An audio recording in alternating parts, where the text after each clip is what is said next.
ᱟᱵᱚ ᱛᱟᱞᱟᱨᱮ ᱟᱨ ᱢᱤᱫ ᱯᱮᱲᱟ ᱢᱮᱱᱟᱭᱟ ᱢᱟᱱᱚᱛᱟᱱ ᱥᱤᱫᱞᱟᱞ ᱢᱩᱨᱢᱩ ᱜᱚᱢᱠᱮ ᱱᱩᱭ ᱫᱚ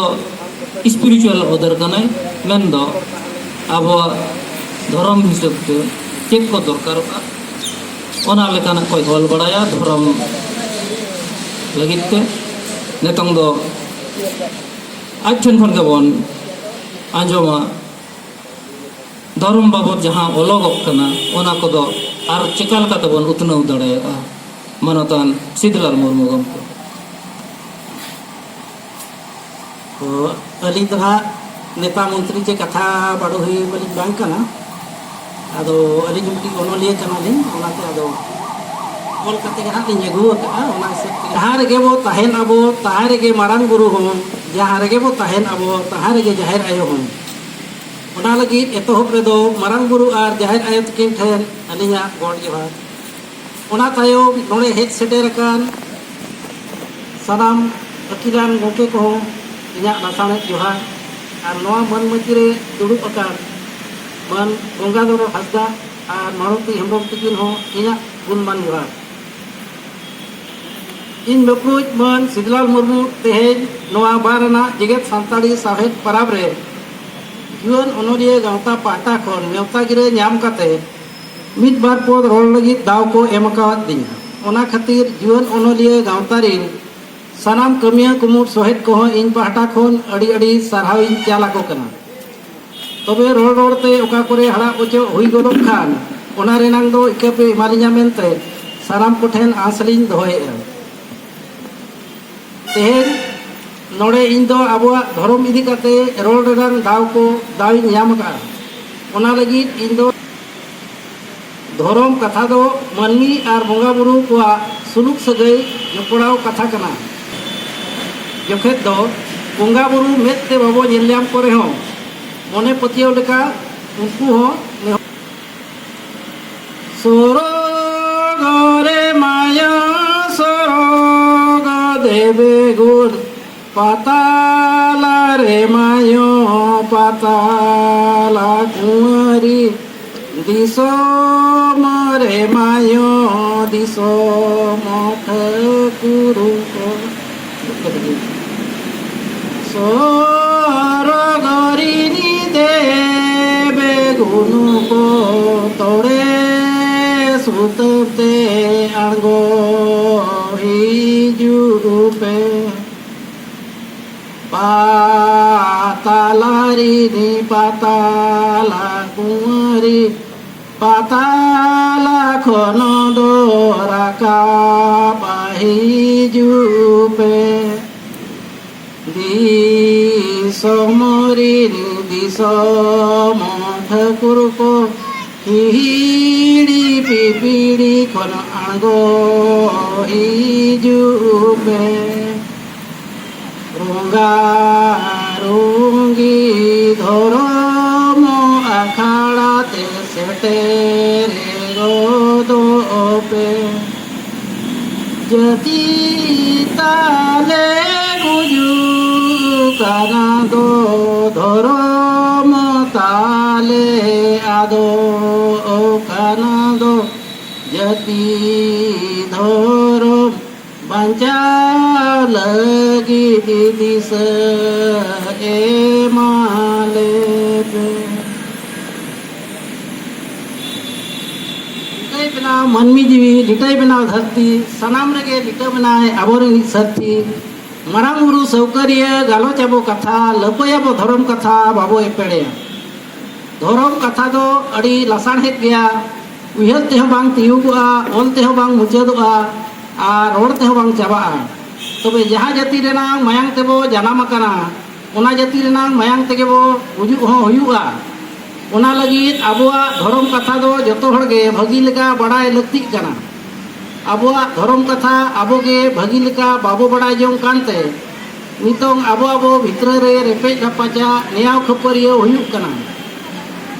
ओकोय कोदो धर्म नुतुम बो रेपेज कना ओकोय कोदो पाराब पुनय बो रापाचा कना ओकोय कोदो धर्म डाक बो साला कना और ओकोय कोदो हणी खातिर बो तुपुट कना नुआ कोदो जतो धर्म चर्चा रेनांग अभाव इदी कते गे हुयुग कना धर्म रेया रहेत कथा बांग बड़ाय ठीक कते जहाँ गे जहाना ओल गिडी ची रोड गिडी लेखान धर्म रेनांग मन हो बाय ताहेना धर्म दाड़े तेगे मिद जाति रिन होड़ हपन दो सामटाव रेबो ताहे दाड़ेया मिद जाति धर्म रिन होड़ हपन कोआ मिद उयहर मिद मने सगुन पतियो आर सोच के धर्म दो को मेताक कना ओना लगी जीवन ओनलिया बोया मिसरा को दो निनक दिन आदास आकोआ धर्म रेया कथा को बो ओल खान दो आबोआ जीवी जाति रेनांग रेहेट कथा मनांग भगी लेका बो तुनखी तलासमा ओनाते गुरु को लय का जाति रेनांग रेहेट जीवी रेनांग तलास बांग बड़ाय होड़ दो बोया कणा रेगेम ताहेन जाति रेनांग रेहेट एम ᱧᱟᱢ लेखान जीवी रेनांग तलास एम ᱧᱟᱢ लेखान तबे एनांग धर्म डहार हरदम पांजा ᱧᱟᱢᱟ आबो पिलचु गाणा खेरवाड़ हपन को दो जतोगे प्रकृति सेवा होड़ कना बो नोआ कथा दो जतो होड़ गेबो बड़ाया और एटा जाति धर्म होड़ हो ओना लेका तेगे को उरुम आकाद बोना आबो धर्म रिन बोंगा बुरु को दो एटा धर्म रिन और अड़ी हाड़ा दाड़े तको मेनाआ जहाँ तीन रे जहाँ रेगे निरोड़ मनेते नेहर लेको खान संगे गेको सेटेरोआ दैका लेकाते लई गानोआ 2013 साल रेनांग कथा राउरकेला बाजार रेनांग बिरसा मैदान हेर भितर गोड़ाते गेल मिद गोटांग बीर हाती सेता पुन टाड़ांग अक्तो लेका गोड़ाते को बोलो लेना तायम आंगा मार्शालेन खान गोड़ा रेना गेट शिल्पिन ते को सिंह लेक कोआ निदा आंगा मार्शाल सावतेगे नोआ खबर दो गोटा चांद पटावेना खान गे गोटा पड़ा खन बुरुत होड़ पता टनी लेका को जावरा लेना इन हो राउरकेला रेगे मिनाइनते आले हो जतो होड़गे उनको हती नियल दोले चलाव लेन गया मेनखान गेल मिद गोटांग हती ओना गोड़ा खन ओका लेका तको ओडक कोआ ओना लगित मारांग मारांग बुद्धिजीवी आर प्रशासन को हो जतो को ओकल गुडुम उतर लेना बरसिन तायम डगर को नाम केआ आबो आदिवासी मुडा कुड़ी गिद्रा नुतुम ताय दो निर्मला टोपनो बयस ताय दो गेलपे सेरमा झारखंड पोनत सिमडेगा जिला रेना सियालजोर अतु खन को नाम अगु लेदेया उनी गिद्रा गे निदा गेल मिट टांग लेका हती मेनाक को गोड़ा तलाते बोलो लेना इना तायम आबोरिन बोंगा बुरु को नेहर जोहार काते उनको गेल मिद गोटांग हती गोड़ारिन दरी मेरम लेकाय झी जड़क केत कोआ और बुरु धाबी लगा इदी अटो काट कोआ उना निदा एटा धरम रिन बोंगा बुरु को दो जतो सिन पटम काते पाले को जपित जम काना इखन आबोरिन बोंगा बुरु को दो सिन निदा को बेंगेट काट कान गया और नौकान हाहाड़ा दाड़े को देखाव बन काना आबो दो आबोरिन बोंगा बुरुआ दाड़े बाड़ाय बांग तेगे एटा धरम बोंगा बुरु सेट गे मने ताबो ओरक काना ओना तेगे मने ताबो हिरिक पसिरक काना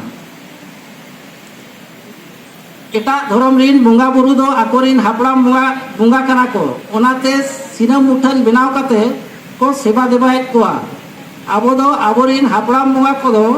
जे जहार भीतर रेबो बोंगा हाको काना आबोआ धरम गाड़ रे दो प्रकृति रिन जीवत बोंगा बो सेवा देबायत कोआ उनको बोंगा दो नोआ ओआंग बेनाव हिलोक खन जीव जियाली बांचाव दोहो लगी सिरजनिया गे सिरिज आकाद कोआय उनको गे प्रकृति रिन जीवत बोंगा दो मेता को काना उनको बोंगा गे आबो खेरवाड़ हपन दो बोंगा हाको काना आबो धरम रिन बोंगा दो मायांग जम बोंगा हाको बांग काना ची हांडी को बाको न्यूया धरम कथा बांग बड़ाय तेगे आबो रिन बोंगा बो बदनामेत कोआ उनको जीवत बोंगा को हुयुग कना सेरमा होय लोलो सितुंग दा और जहाना धरती बोलता नुकु बोंगा दो सिरजन एहब हिलोग खन बाको गज आकाना आर तिसो बाको गुजुआ ओना लगी आबोरिन बोंगा को सिनम मुठन बेनाव हो बाय गानोआ और सिम पटम काते हो बाबो दोहो दाड़ेया कोआ नुकु बोंगा दाड़े तेगे आबोआ जीवी हड़मो दो बांचाव ताहेन काना ओना तेगे अगिल हापड़ाम को रोड अगु आची आबोरिन बोंगा दो जतो धरम रिन बोंगा खन को मारांग गया सेना गया और को दाड़े गया उनको दाड़े दो नौका मेना आमहो सेरमाम मारांग गया आमहो सेरमाम सेना गया आमहो सेरमाम दाड़े गया छानांग रे आम दो बेनाम गया आमाक छानांग रे जतो बोंगा बुरु छानांग रेम दोहो आकाद को जीवी जीवन हिजुक छानांग खन जीवी जीवन सेनोक छानांग रे आम बांखान जीवी जली बांगले बांचाआ सेरमा सरग रिन बोंगा बुरु को उमुल रे आबो दो मेनाक बोना ओना लगित के बोंगाय जोखे ओत रे सिंदूर तिदा मांग रे सेरमा सेट बो कोयक राकाब होय आमहो होयम मारांग गया आमहो होयम सेना गया आमहो होयम दाड़े गया होयगे जीवी होयगे जीवन धरती पुरी हम छिति बितिया आम बांखान जीवी जली बांगले बांचाआ मुहर मोचा होते हरमो भितर होय ओडक बोलन बंद लेन खान आबो दबो गुजुआ ओनाते होयगे जीवी हबो मेताक कना सितुंग आमहो सितुंगेम मारांग गया आमहो सितुंगेम सेना गया आमहो सितुंगेम दाड़े गया गाड़ा मुड़ू दरिया दा हम आंजेद दिया आमगे धरती जुलुपति धरती पुरी हो डहिम दहाव आम बांखान जीवी जली बांगले बांचाआ हरमो रेनांग लोलो लक्ति खन कम बिसी लेन खान आबो दबो रुआ हसु ᱧᱟᱢᱮᱫ बोना आमहो दाएम मारांग गया आमहो दाएम सेना गया आमहो दाएम दाड़े गया गाड़ा मुड़ू दरिया जतम सारेड़ इदिया धरती पुरी गोटाम उडुडुबुया आम बांखान जीवी जली बांगले बांचाआ